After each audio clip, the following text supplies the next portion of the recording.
Andrew Wright, volunteer from Carry On Eco Garden. I'm here to explain the regulation of the current for our bicycle system.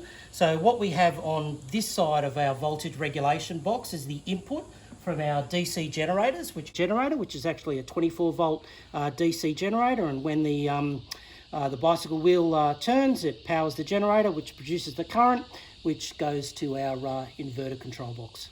And if you can see inside the box, the first thing we come to on the DC side is the voltage regulation, and there's a transformer there that regulates the current. Then it goes through to our capacitor here, which holds some capacitance in the current and further regulates it. And then as we move along to the box, we have our inverter, which converts the DC current to alternating current to 240 volts, from 12 volts to 240 volts. And right round the output side is where we have our 240 output, which powers our devices like our fan, our projector, and our phone chargers and anything else. And also we have a 12 volt output as well, which can control 12 volt devices.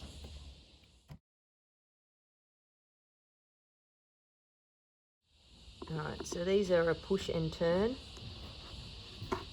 Push, turn. And then when you need to get them out, you pull and turn. What we don't want you to do is try and pull it. If you pull it like that without turning it, you can damage it. So pull, twist, take it out. Take the cord from the DC generator and plug it into the cord that connects to the voltage regulator. There is an input available for 4 bikes. Lock the bike into position by tightening these locking nuts. That's it. Turn that up. I think it probably is two-person. Axle locks, you've got a lock tab here, so once the bike's in position, just lock it down and that'll stop it unwinding itself, so the bike's locked in position on its axles. We're going to attach a voltmeter to the inverter so that we can see how many volts we're generating in order to power the fan or another device. So you can plug any 12 volt device into here. So Andrew's going to start pedalling. As he pedals, you'll see the change in the volts that are being generated. And to get the fan going, we needed to get to about 11 volts.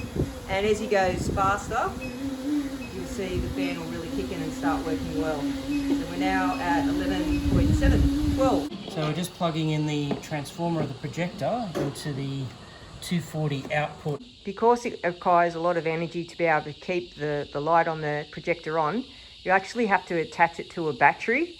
And that way you keep maintaining the amount of volts going into the battery for storage. And that way you can keep watching the movie without interruption. So you plug in the Anderson plug into the side here, and that attaches to our battery, and that will keep it going all night.